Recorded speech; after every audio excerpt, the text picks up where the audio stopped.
America and other free and open societies face crucial challenges and opportunities abroad that affect security and prosperity at home.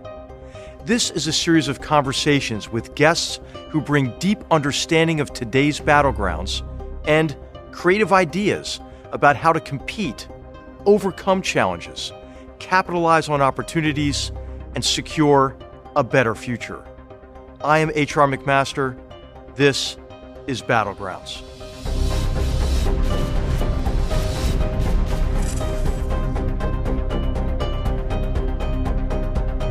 On today's episode of Battlegrounds, our focus is on Peru, a prominent South American country and strategic partner of the United States. Our guest is Dr. Julio Guzmán, the founder of Peru's centrist Partido Morado, or the Purple Party.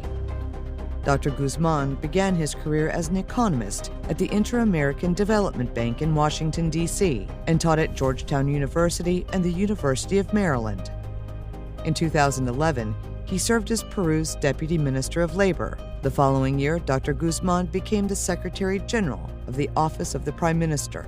Dr. Guzmán was a Peruvian presidential candidate in 2016 and 2021. He holds a PhD in economics from the University of Maryland. Ancient Americans migrated to Norte Chico roughly 5,000 years ago and formed the oldest known civilization in the Americas. The ancient Peruvian Inca civilization was the largest empire in the Western Hemisphere from the 13th to the 16th century CE. Inca rulers subjugated and relocated populations to agricultural and military hotspots in order to fuel the empire's economy and solidify their rule. Spanish conquistadors arrived in Peru in 1526, when a protracted civil war had weakened the Inca Empire's defenses. Led by Francisco Pizarro, the Spaniards took the victorious Inca king Atahualpa hostage. The Spaniards executed Atahualpa on trumped-up charges, despite accepting a ransom for his release, and chose a new king. Pizarro allied with enemies of the Incas, marched south, and occupied the Inca capital of Cuzco. The Spaniards plundered Peru's economy and sent hordes of Peru's gold, silver, and valuable goods back to Spain. Conquest was protracted, and Peruvian Viceroy Francisco de Toledo finally established an uneasy peace in the 1570s. Toledo adopted indigenous institutions to impose forced labor to fund the Spanish Empire's exploits. Through the 18th century, the Viceroyalty of Peru included much of South America. Reforms in the 18th century divided the territories into the Viceroyalties of Peru, New Granada, and Rio de la Plata. Peruvians declared independence in 1821 and achieved complete independence in 1824 under Simón Bolívar, the president of Gran Colombia, who became dictator of Peru until 1826. The struggle for territorial integrity lasted decades. In 1866, Peru defeated Spain in a war over the Chincha Islands. The victory bolstered Peruvian national pride and unity. Peru improved its infrastructure and modernized its economy. Across the subsequent century, Peru experienced territorial losses and gains, including a loss in the 1879 to 1883 Pacific War with Chile, and a gain following its 1941 border war with Ecuador. The United States established diplomatic relations with Peru in 1827. Today, the U.S. and Peru partner over shared interests, including democracy, security, mutually beneficial trade, and human rights. Despite positive political reforms in the 20th century, close to 15 successful and 10 unsuccessful coups resulted in an often unstable political, military, and economic atmosphere. The century ended with conflict under President Fujimori, who initiated a self-coup that dissolved the Peruvian Congress. Peru continues to face significant challenges to its democratic values. In December of 2022, former President Pedro Castillo attempted a self-coup to dissolve Peru's legislature and announce an emergency government ahead of a vote to impeach him.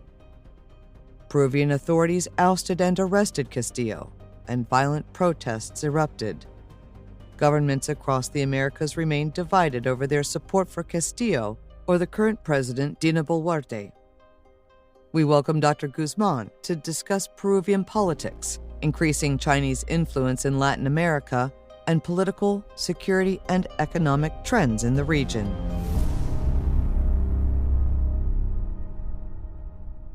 Dr. Julio Guzmán, bienvenido. Welcome to Battlegrounds. It's great to have you on to talk about a really important subject. Thank you so much. Thank you so much for having me here. Thank you for Stanford University, Hoover Institution, and you, General. Thank you so much. Well, we couldn't have anybody better with us to talk about Peru and the Western Hemisphere broadly, all of Latin America. And as you know, I love Peru. My experience there was tremendous. I was an exchange cadet at the Academia Militar de Chorrillos in Lima, and had the opportunity to travel to Arequipa, to Cusco, to Iquitos. And I saw this beautiful country of desert, mountains, coastline in the Amazon region. And of course, I was there a long time ago in the early 1980s. And it was a really pivotal moment for Peru. It was in the midst of an insurgency, a counterinsurgency against Sendero Luminoso.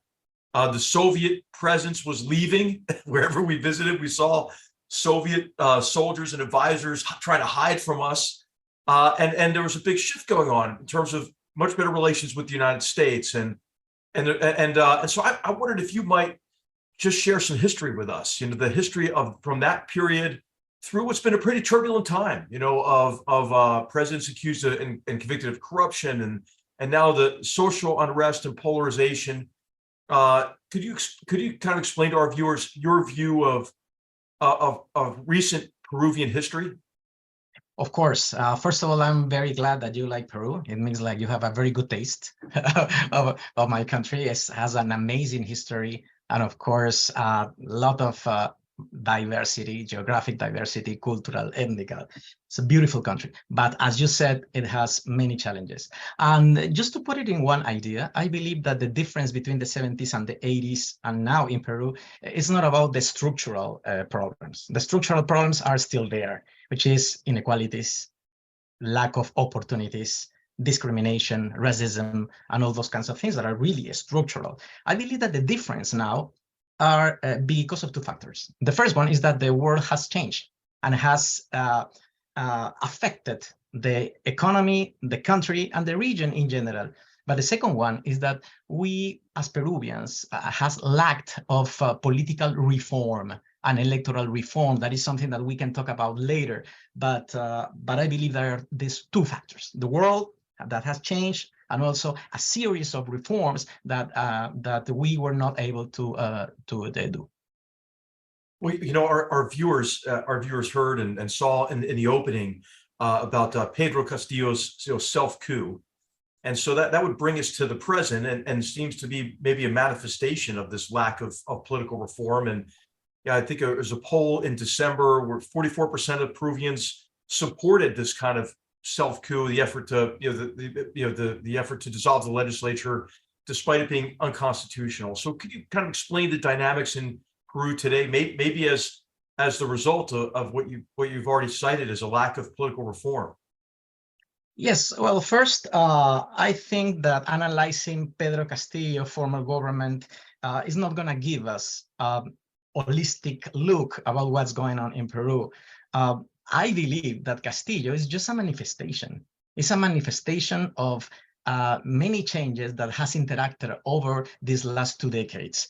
And I will say that Castillo is the result, is the outcome of the combination of external factors and internal factors in Peru. The external factors are those structural changes like technological change, globalization, that has made people wonder what's going to be the future. I mean, I don't have even my job secure. I don't have my way of life have changed. The communication, the way I'm living the day by day has changed because of technological change, but also globalization that has even created more inequality. So first, we don't need to lose these external factors that has affected the whole world. And also COVID, because COVID was deep down, COVID was an emotional shock. Aside from being a pandemic, was an emotional shock to people, telling them you are very vulnerable. And because of those conditions, my impression is that most people in the world, and particularly in the developing world, they has been thinking their lives in a different way. They want different things, and their priorities have changed. And when the priorities of people change, then political preferences change also. And finally, in the external side, I believe that also the United States has contributed with this problem, because the United States has abandoned multilateralism. And the United States used to be the top defender of democracy in the world. So first, the external factors. And then the internal factors in Peru are, first of all, huge inequalities. Incredible. I will point it out that Peru is one of the most unequal countries in the world. It's one of the 20 most unequal countries in the world. Aside from that, we have that in Peru, we don't have strong political institutions. Put it in a very simple way, we don't have strong political parties. We don't have people who really take politics very seriously. And in addition to that, we don't have political reform and electoral reform. What it means? Political reform means that it's very important to give stability to the guy who is administrating the power, in this case, the president. In Peru, the balance of power is not very well defined in the constitution. Examples of that is that Congress can take out the president in a couple of days. Why? Because in the constitution, there is not single explanation of what are the reasons why you can take out a president in Peru. So what I'm telling you is that it is, if Congress oppose the president, it's very easy for the Congress to create this political instability. Another example that is really weird that happened in Peru is that once the president is elected, when the president creates his cabinet, he needs to go to Congress to get the approval of the whole cabinet to govern, which is very contradictory because we are living in a presidential political system. And in terms of electoral reforms, we have incentives for people that coming from illegal activities and people who are looking for money and investing in politics get involved in the whole process. Just to clarify one thing, most people ask me, but if the constitution comes from the beginning of the 90s and it's exactly the same as now, why didn't happen in the past? And now it's happening with Castillo. Well, my reaction to that is, first of all, none of the presidents, with the exclusion of Fujimori, that was a dictator, none of them were able to govern the country. For what? For the same reasons. Because a president under that constitution cannot display the power in order to make reform and to be isolated from political noise. So first of all, I want to remember that all this time, non-president has the ability to do it. But the difference with Castillo, with Castillo is political polarization, political fragmentation. What I'm saying is that this is the first time in Peruvian recent history in which 6 consecutive presidents did not have a number of congressmen in Congress who can protect them from this instability. Right. And that's it's a key point. The last 6 presidents in Peru did not have enough protection in Congress, I mean, number of congressmen, to can protect them. In the 90s and the early 2000s, yes, that happened at least. So you have this, like we do in the United States, I would say, to a certain extent, this need for important reform and a political situation, this fragmentation that you described, that is preventing any kind of reform from happening. And it seems that maybe what I would anticipate is your disappointment in this situation is shared kind of across the region. I know that you're soon going to give a talk at the Latin American Political Science Association in Vancouver about the degree to which Peru maybe represents as representative of other problems across the region, across Latin America.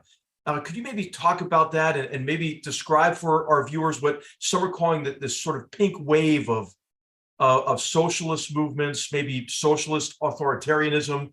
I mean, I'm thinking of course, what happened in Chile in terms of the effort to rewrite the constitution, which failed under the Boric government in September of last year. I'm thinking of Colombia, which has where President Petro ran with the message of politics of love to move Colombia toward peace, but is also now consolidating some power within institutions in a way that is much more milder, but replicates a little bit what President Lopez Obrador is doing in Mexico, for example. So we have Lula da Silva in Brazil now. So there's been a movement maybe to the far left that seems to be a trend in the region. So could you maybe just explain what you're going to tell your colleagues at the conference coming up in Vancouver about the region more broadly?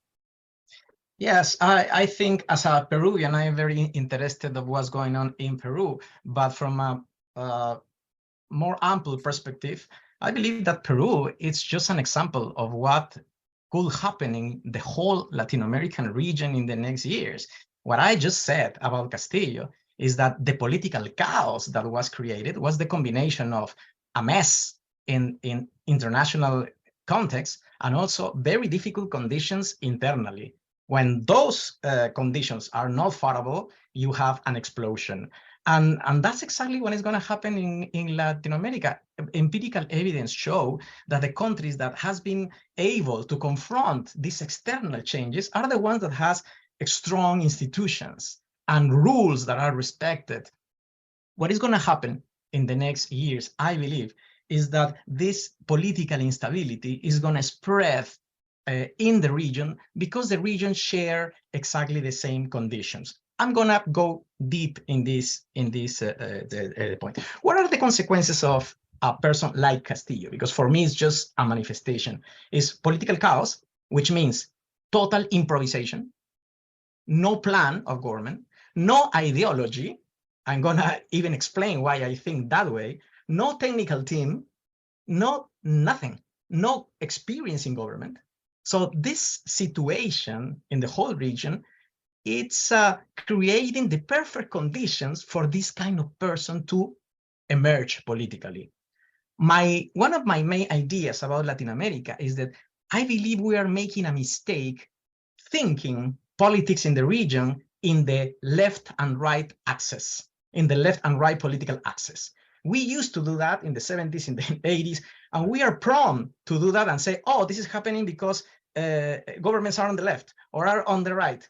I believe that this is not the right way to see it. Why? Because if you see the region, you're going to see governments on the right and on the left that are exactly in the same problems, and they have exactly the same challenges. I'm going to put some examples. In Brazil, we have Lula now, but just a few years ago, the same people that voted for Lula voted for Bolsonaro, the same people. The same people that voted for Boric in Chile just less than 2 years ago, yesterday voted for the far right in Chile. In Peru, Castillo, that is considered extreme left in Peru, the mayor of Lima, who is 30% of total votes in the country, is a far right guy who won the elections only months after Castillo's election. Guatemala. Guatemala is a country that is going to have election these years. You know who is leading the polls? Extreme far political candidate, Rios. Extreme far. What is happening in Paraguay just days ago? Again, a very conservative right, a candidate from the right winning the election. So when people talk about Nicaragua, Venezuela, Bolivia, what is going on in Argentina, in Chile, they used to forget, General, that there are other cases in Latin America that is telling you a different story, supposedly, like Guatemala, Paraguay, as I said, what happened yesterday in Chile, so on. So my conclusion is that we don't need to see what is happening in Latin America in the political axis, left and right, because I believe that there are other factors that are explaining what is going on now in Latin America that is having a democratic recession. What are those factors? And I'm going to end here. I believe that the axis of political preference has changed from left to the right, has changed to the old establishment and the new people and the new ideas. Why? Because the priorities of Latin Americans are no longer if the state is big or is small, more taxes, less taxes. I believe that now their priorities, who is gonna solve my problems that are completely new? I'm not accustomed to these problems, the pandemic, all these things, and I need new people, fresh people, because the old political establishment has done nothing in order to help my family, in order to give me answers to my problems. So I believe that's the new axis. You know, Julio, I think you see this even in a small country like El Salvador, where you have a cult of personality really taking over because of the terrible crime problems, you know, that El Salvador experienced. So if the people, there's a political crisis across the region, which is depressing enough, but I think it's going to get worse, isn't it, Julio, because of the economic outlook. Could you share your perspective on the economic outlook? I mean, I was optimistic. I thought, you know, when we're beginning this sort of selective decoupling from China, I thought the big benefactor could be countries in the Western Hemisphere as we endeavor to make supply chains more resilient and to diversify more broadly in areas like rare earths and other minerals, for example, or various forms of manufacturing that where Western Hemisphere countries are very competitive in terms of labor costs and so forth. But your perspective is different. You see an economic crisis coming. Could you explain that to our viewers? Yes, of course. The economic crisis is going to make the situation worse. This new axis in which people are deciding their political authorities are leading to populist guys, dictators, guys, as I already said, that they have no plan, no ideas, improvisation. So this situation that is now called democratic recession is going to become a democratic depression. Why I believe that is going to happen really soon, in the next, I would say, 3 or 4 years, because there are Julio, there are 11 elections in the next year and a half or so. 3 years, right. In the next 3 years, there are 11 elections, just to have an idea of how the brutal changes could occur in Latin America if the trend is not changed. What I was saying is that in the next future, 2 factors are gonna be combined that will create a situation in which Latin America will face extremely challenging in terms of keeping democracy and the rule of law. The first one is an economic crisis in the making. One of the things that Latin America did in the last 30 years was to maintain macroeconomic stability, order in the house, but at the same time, growing permanently. Why? Because international conditions were great for Latin America. First of all, interest rates were on the floor. Second, commodity prices were at historical highs.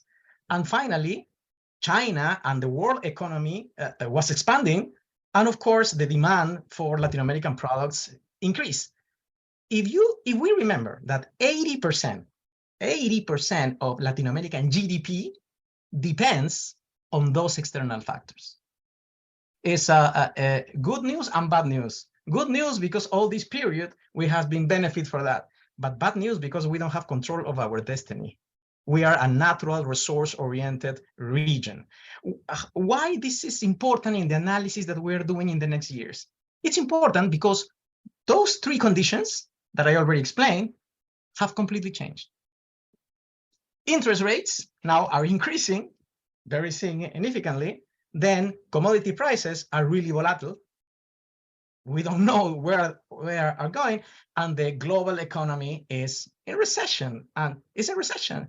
So what is already happening when you see the economic figures across Latin America, this is not only a few countries, but across Latin America, is that debt rates has increased very high. They are really high. And it's very worrisome, the situation of Latin America could manage external debt. But at the same time, fiscal revenues has decreased and the ability of the government to provide more services. Why? Because the COVID destroyed national savings across the region. So we have one scenario in which the economy used to have a not very promising trend. But the second factor, and this is more related with foreign policy, is China. And why? Because China is going to have the plate served in Latin America. It's going to be a fire sale, right, for China? Yeah, of course.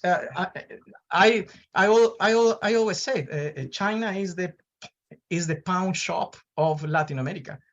Why? Because Latin America will need fast money, quick money, and non-question asked money in this situation in which we have under fiscal stress.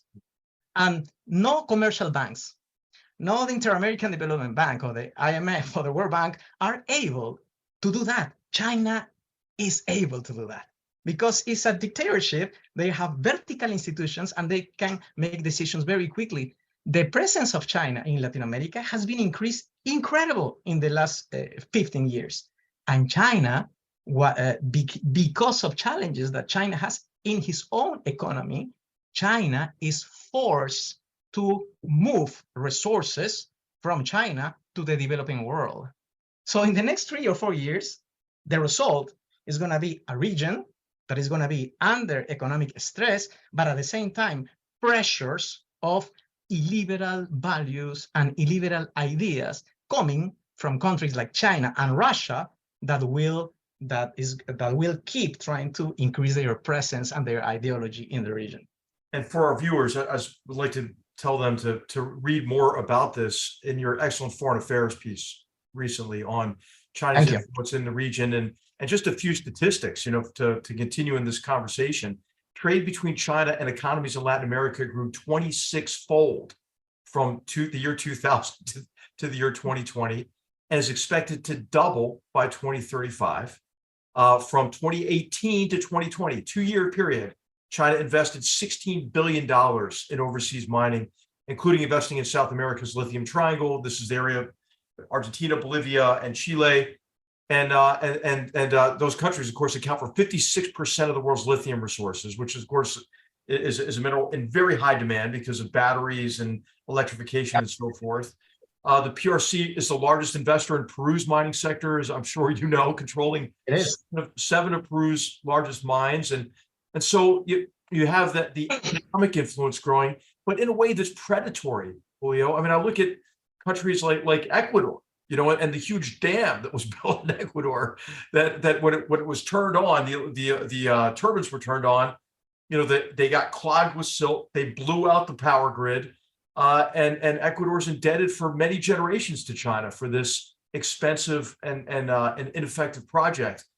But Chuck, despite that record, it seems like their political influence is growing along with the economic influence. I mean, I'm thinking of Lula da Silva, this is the president of Brazil, meeting with Xi Jinping and then tweeting, "We will work to expand trade and balance world geopolitics," which he means balance against the United States. Da Silva has said that, hey, Zelensky, he's just as responsible for the war in Ukraine as Putin. So I'm really concerned about this movement toward China because of China's illiberal practices, the setting of the debt trap, the effort to create servile relationships, and then use those relationships for geopolitical influence and really against U.S. interests. So what is your assessment of the situation? What is your prognosis? I mean, is there a way out of this? You mentioned one of the factors contributing to it is, I think, U.S. disengagement from the region. I had the opportunity to visit Panama, for example, last year, and we hadn't had an ambassador there for 6 years. So could you maybe share with our viewers what your assessment is of Chinese influence in the hemisphere and what the trajectory is and what we can maybe do about it? Yes, well, first of all, I'm going to talk as a Peruvian and Latin American, who my objective is to look at the region and my country development. And why I am worried about Chinese presence in the region. Why? Because first of all, any investment is welcome. It creates jobs. New technology, of course, increase productivity, a new culture, exchange of information. That's great. But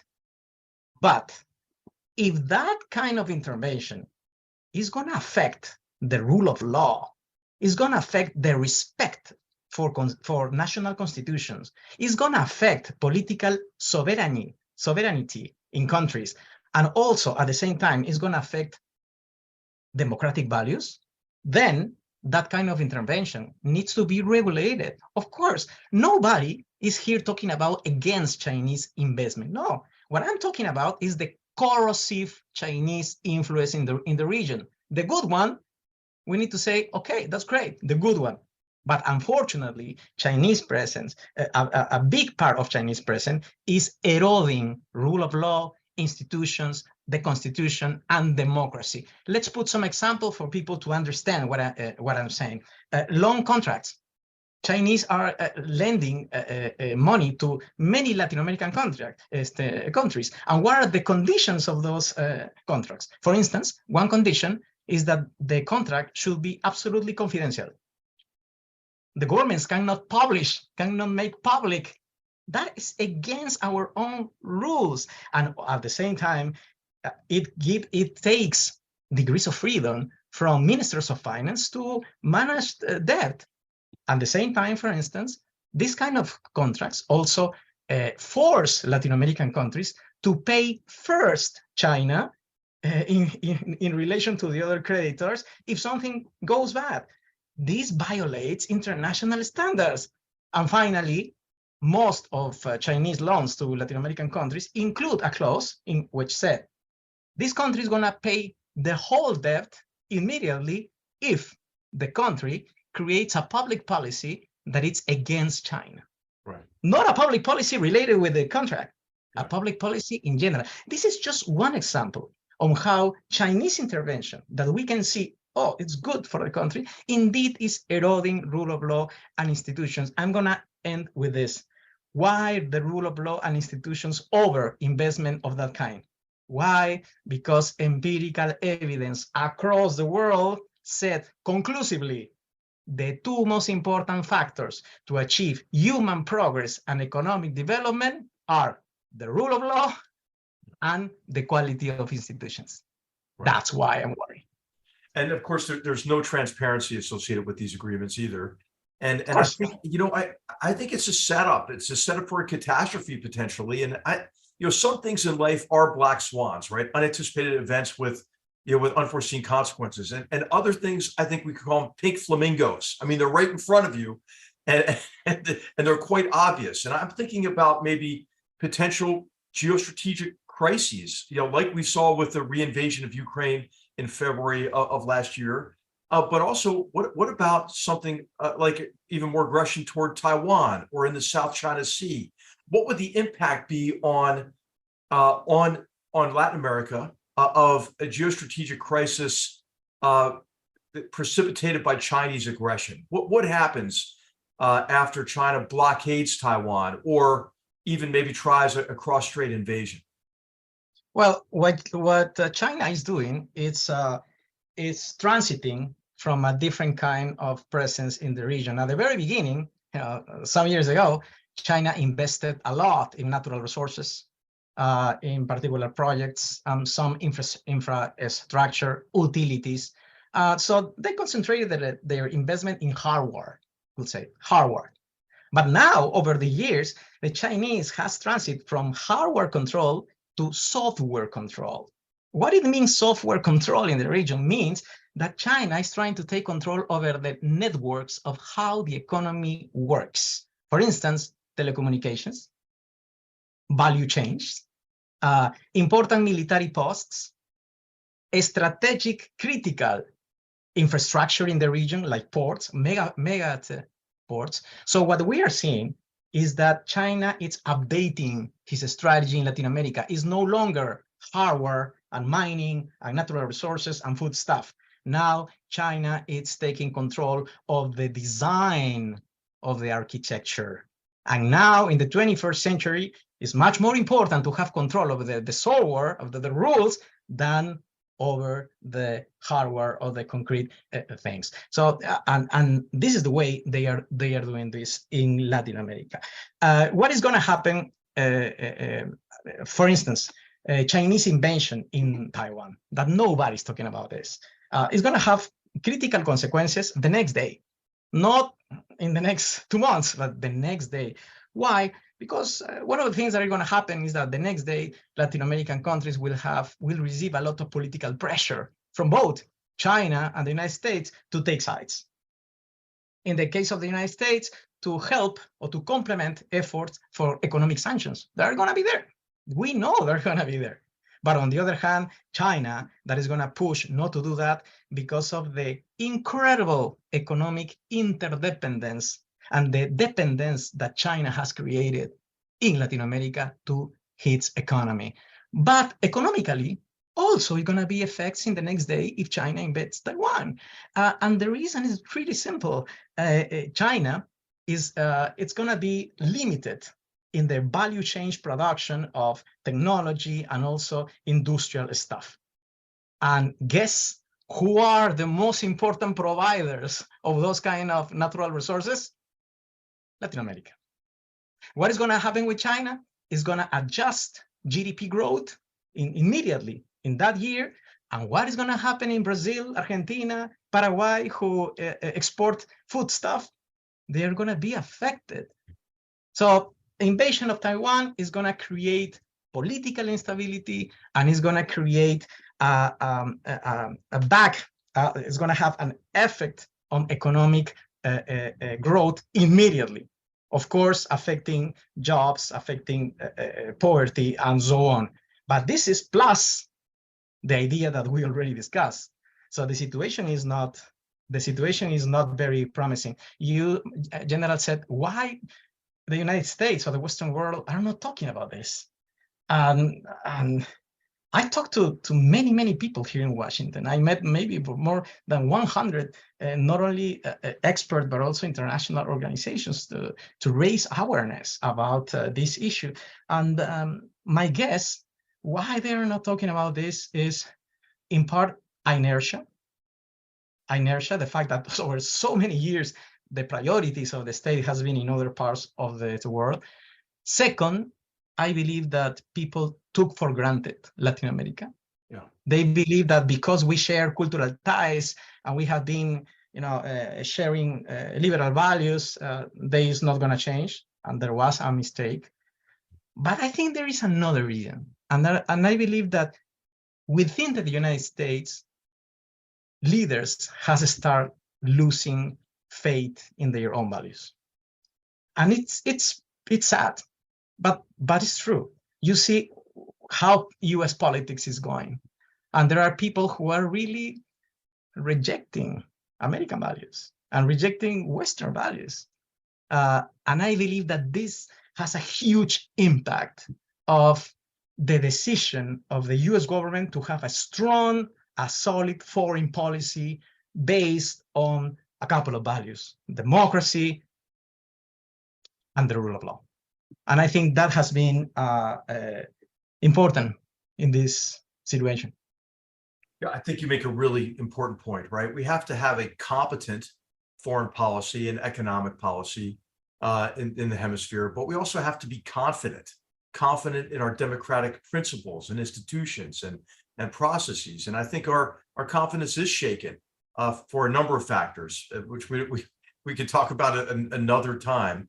But I think it is immensely important to restore competence as well as confidence. I wonder if you might talk about the effect that Chinese influence is already having in the region. And I'm thinking in particular about the Pacific Alliance and how we took that for granted for many years. Could you explain to our viewers what the Pacific Alliance is, why it's important, and what's happening to it? Yes, of course. The Pacific Alliance used to be the group of countries that were pretty aligned to Western values. What are Western values? Free markets, the protection of human rights, the protection of minorities, democracy, freedom. Those countries, Mexico, Colombia, Peru, and Chile, indeed joined many years ago, not only to create an economic bloc to take advantage of their capabilities to export to the world, but fundamentally to create a political platform. Why? To make sure that the advance of non-democratic initiatives could take over the region, starting by Venezuela, Cuba, and now Nicaragua. So that was the idea. And the Pacific Alliance was important because there was a stability in that position. If you put in a graph the political position of the Pacific Alliance over these decades in terms of foreign policy and the ideology of the governments, you're going to see that the political position in foreign affairs is the same, but the governments change, center, left, right. At the end of the day, those countries look pretty strong in spite of changes that could occur politically, internally in those countries. Now that situation general has changed. And that is a breaking point, is an alarm for the democratic countries in the world about what is going to happen in Latin America. The balance of power between this illiberal left, dictatorial left, and the democratic group, this power of balance has been broken. For the first time in some decades, we have the case of Mexico. We are seeing how AMLO is taking over institutions. We are seeing this in the case of Petro, who is not only negotiating, but also make Maduro a very good friend of his. And also, we are seeing this in the attitudes that these countries had in the case of Peru. For example, AMLO has been protecting, has been defending Castillo all of this time. When the international opinion, all of them agree, and of course Peruvians agree, that Castillo broke the law. He violated the constitutions more than one time in only 5 minutes of talking. So you see that, but also in Colombia, there is information that people don't know, but Petro received Castillo lawyer in Bogota. Petro met the lawyer of former President Castillo to talk about the situation of a president that was taken out from power because he violated the Constitution. So what is the message that the Pacific Alliance, and particularly Mexico and Colombia, is giving to the region, the United States and the Western world? You know what? I don't care about the Constitution. Yeah. I don't care about the nature of a constitution, and I don't care about the rules. So if in the next 2 years something happened here, I am anticipating how I'm going to react. And that's dangerous. And that's pretty dangerous. You could anticipate something from, in the case of instability of Bolivia, or maybe Honduras, or maybe even Argentina. But it was really difficult to anticipate these kind of reactions for those countries. And I think the Pacific Alliance is a great example of why we need to work really hard, and we need to start recognizing that there is a problem. If we do not recognize that there is a problem, we're not going to do anything. And that's what I'm feeling now. And this is an area that has been neglected for too long. I mean, I do think we did take it for granted. I mean, the trends were in a positive direction. Less than 5, 6, 7 years ago. This has happened pretty quickly in terms of this movement toward what you call in your excellent essay in Time magazine, democratic depression. And so I wonder if you could take a projection into the future, as that essay did, and we're going to get a little bit more. We're going to get depressed here, I think, as you talk about this, but maybe talk about where you see the trends going in the region over the next 5 years or so, or maybe even go country by country. We have Guatemala has elections on June 25th. Argentinian elections, presidential elections, are in October. Of course, you mentioned all the problems in Mexico. I mean, during the last election in Mexico, the midterm elections, over 100 politicians were killed, were assassinated in the lead up to the elections. Its homicide rate is 28 intentional homicides per 100,000 people. We have the border issues there, obviously, that Americans are concerned about, and the fentanyl issues, and the And that election is coming up in July of 2024. So could you maybe summarize your essay about the Democratic depression that's coming, and then maybe make some predictions about some of these near-term important political milestones? Yes, I believe that the final shot, the final bullet, is going to be the economy. Because everything that we are talking now, political crisis and all these problems during all these years, happened in a context of continuous economic growth. And now, from now, that growth is not going to happen. So what is new in this new era for the region? What is new is that political instability and crisis, for the first time in more than 20 years, is going to be combined with an economic situation that most people are not going to be able to confront. That is the news. The economy is going to be the last bullet in Latin America in the last 3 years. And this is pretty scary. This is very scary because it is telling us that maybe this decade is going to be the second lost decade in Latin America. The first one was the 80s, but it looks like it's going to be the second lost decade in Latin America in the the business as usual scenario. Of course, it's nothing, it is done. But I have hope. I have hope. Why? Because there are ways of doing things. And in my article in Time magazine, I propose 10 commandments that the Western world, particularly the United States, should follow in order to start thinking about designing a plan that, of course, doesn't exist right now. I'm not going to go to the 10, but I'm going to mention just a couple of them. And the first one is honesty. You cannot do something if you do not believe on that. Well, I think what you wrote is that the battle for Latin America is more about principles than economic need. Yeah, that's another commandment, which is focus, in which is important. And here there is a huge confusion, even here in Washington, that people believe that the way to go is to play the Chinese game, is to fight dollar by dollar, the competition of who pours more money in Latin America. And that's a mistake. It's a mistake for different reasons. It's a mistake because the United States cannot compete with the amount of resources, but also the United States doesn't have the kind of institutions in order to do that like China. But also it's a mistake because political liberalization does not follow economic growth. Economic growth does not end finally in democracies in general. And the other reason, which is the point in my article, is that here we're not fighting for money. Here we are fighting for principles and values and hemispheric security. That's the main point. Hemispheric security, values, and principles. Let's think.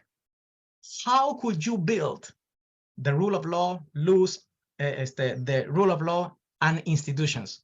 How do you build that? With values and ideas, not with money. Countries has excelled in history, particularly in modern history, because they have been able to convert their ideas and values into institutions. And those institutions are the ones who created wealth and economic progress, not on the other way around. So if we need to fight or to win the battle in terms of ideas and principles, then we don't need to invest in physical capital. We need to invest in human capital. If the Chinese invest in natural resources mining, if the Chinese invest in mines, we need to invest in minds.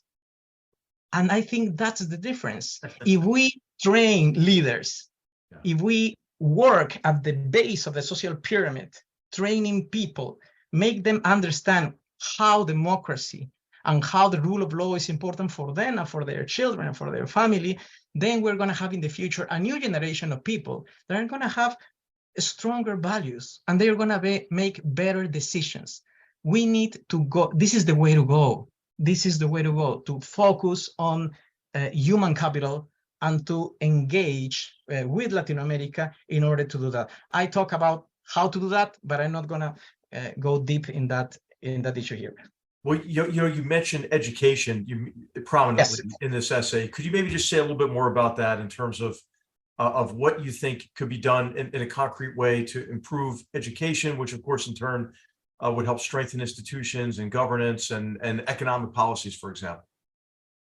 Yes, there are a couple of ideas. The first idea is we need to be sure that more Latin Americans are engaged in the Western democratic educational system. If you, for instance, just for putting an example, if you look at the number of Latin Americans in terms of students, faculty, and researchers in United States campuses, they are the minority. We are represented on those campuses. We are not there. How can we expect that the future leaders who used to be the people who study abroad, they are not being engaged or embraced? How can we expect that in the future they could think like us in terms of democratic values? So when I went to different US campuses, I saw many people from Asia, and I think that's great. But I don't think that the number of people from Asia is just the result of economic growth and the market and just spontaneity. It was political decisions from the universities to attract students from there.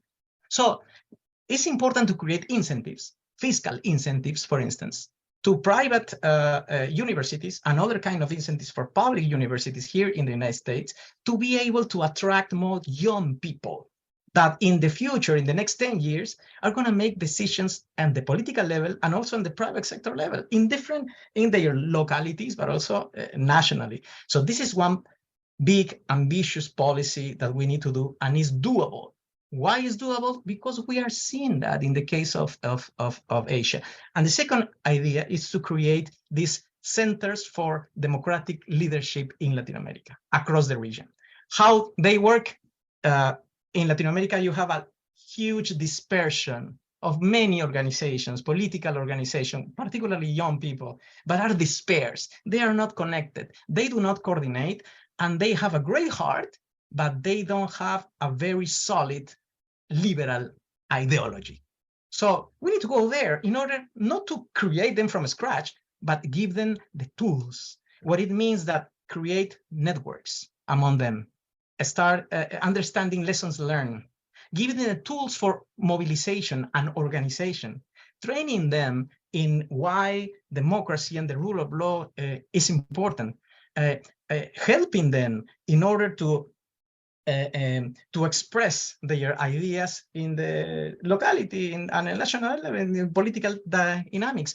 What I'm saying is that these centers could be very powerful if we manage it well. And finally, with these centers, my idea is these centers should not focus the elites, the democratic elites. These centers should focus the base of the social pyramid, where the fight for democracy is more intense than at the top. And just to help give people agency, right? Authorship over their future, yes. And help them recognize that in a democracy, you do have a say in how you're governed. If you can organize and come up with these ideas and turn these ideas into improved policies and actions. Well, I really appreciate kind of ending on a higher note there. But for those who are still depressed about the democratic depression, I think they might enjoy a cocktail at this point of this episode about Battlegrounds. So, Julio, I'd like to ask you, what is your favorite recipe for a pisco sour? Well, there are several ones, I should admit, but mine is 1-1-1, which means 1 cup of lemon, 1 cup of pisco, and 1 cup of ice. That's my favorite.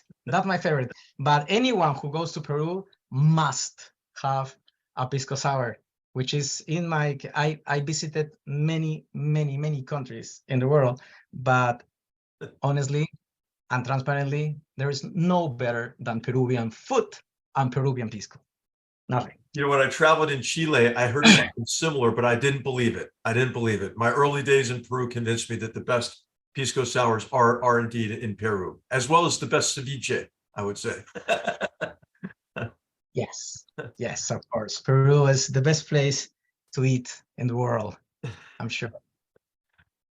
Julio, can I ask you to just for some final words to our viewers? What message would you like to leave them with, especially our American and international audience who might want to know what they can do to help address some of the problems we've talked about today?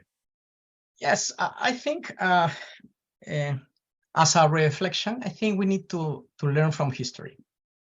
And what history is telling us is that important things take time. Marriage, friendship, education, human progress, the most important things in your life takes time.